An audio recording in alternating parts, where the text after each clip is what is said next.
happens next?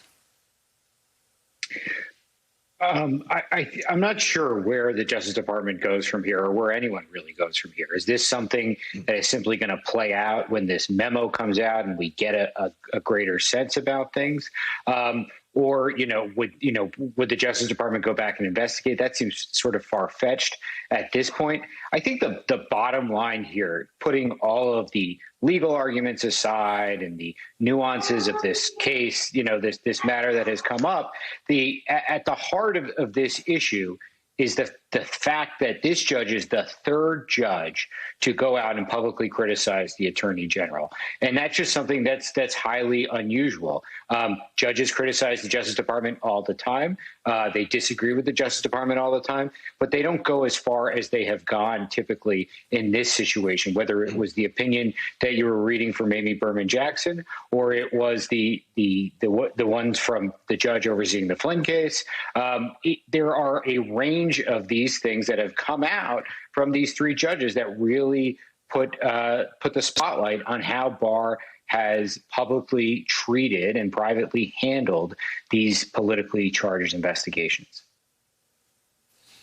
And Dan Goldman, what she has asked for is a memo that seems to address the decision that Barr pounded his chest on probably most vocally, that Mueller, and perhaps it started as a whisper campaign, but eventually the message story went like this: Mueller refused to make a determination on obstruction, so I have to. It seems that she's calling BS on that as well.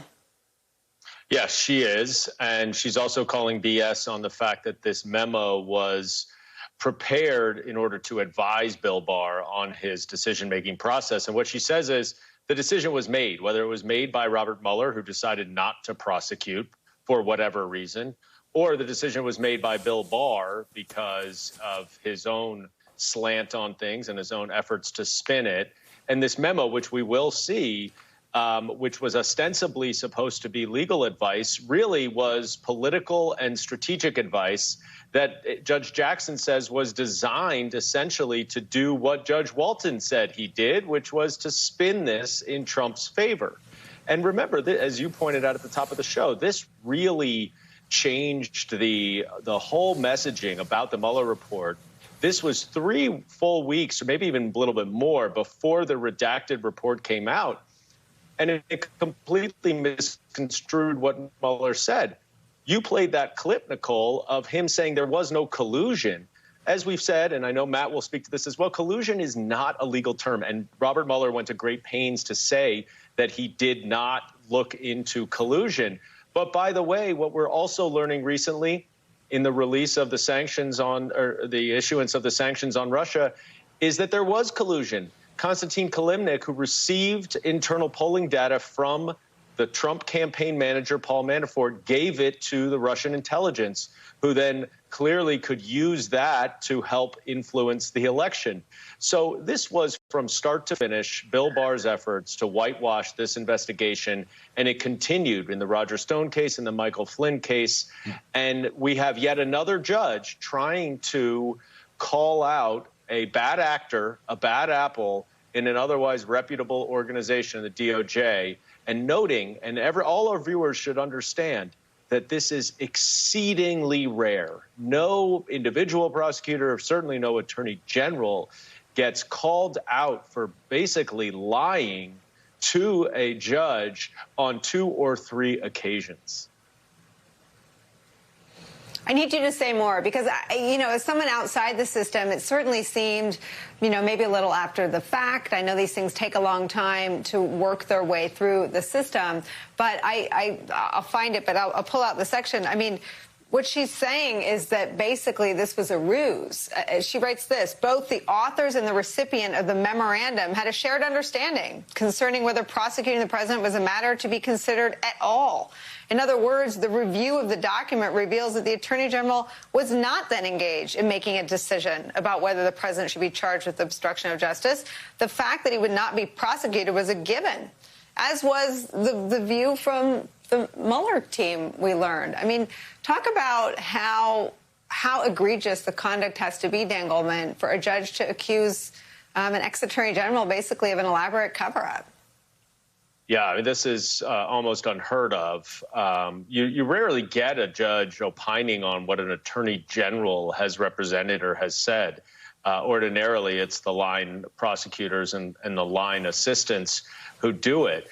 I do think there's one area of the judge's opinion that's a little confusing, and it is the question that Mueller expressly said he was not going to make a prosecutorial decision. And at times it seems like she's saying that Mueller did make that decision.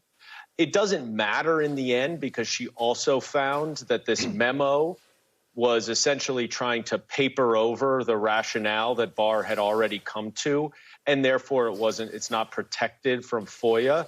But this is really unfathomable conduct that you would have from an attorney general. And we may hear, Nicole, a lot about, oh, this is an Obama judge or this is, another Democratic-leaning judge. And that is the Trumpification of the judiciary, and we should not stand for that. Whoever appointed this judge is irrelevant. Chief Justice Roberts has pointed that out. These are judges in the federal judiciary who are calling out the attorney general himself.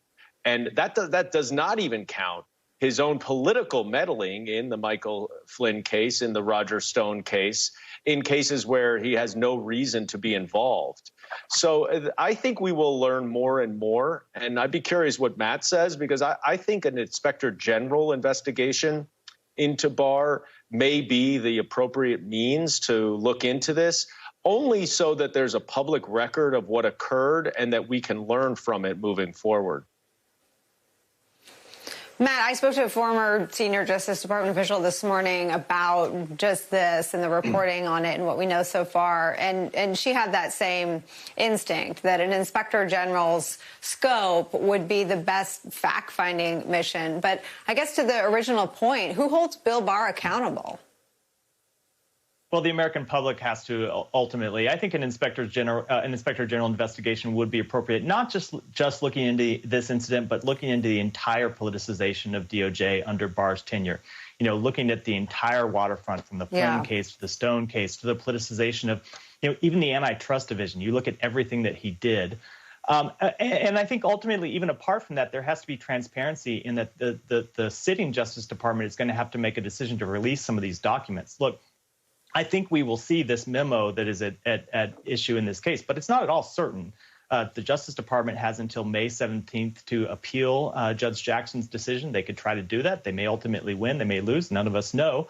But I will say, look, one of the things that happens when administrations change hands is, the court cases don't just end automatically. You inherit the court cases that started under your predecessor. This happened to us in a number of cases in the Obama administration, and we had to make decisions about whether to continue to appeal Bush administration cases to try to keep information secret, or whether to just let the American public see it. And I will tell you, there are people inside the Justice Department, career lawyers and others, who will be arguing very strenuously that this decision needs to be appealed, that the Justice Department needs to protect its interests, it needs to protect the ability for lawyers to give confidential advice. And I just think that's flat out wrong.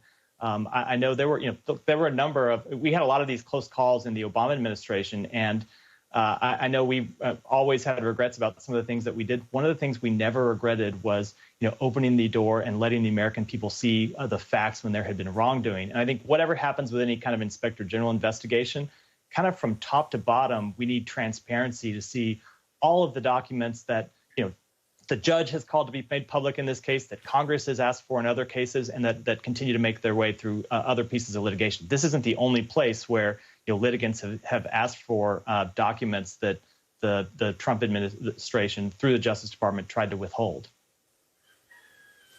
Matt Miller, what is the emerging picture as some of these investigations, as you said, investigations don't end when there's a change in the Oval Office, but with all the reporting around the search warrant that was pursued for Rudy Giuliani's devices and questions about Bill Barr's role there. New questions about the firing of the Trump appointee who led the U.S. Attorney's Office in the Southern District of New York. This rebuke from this judge around what was, I believe all three of us were on the air together during some of these moments. It felt like a slow-moving car crash, watching Bill Barr say things like,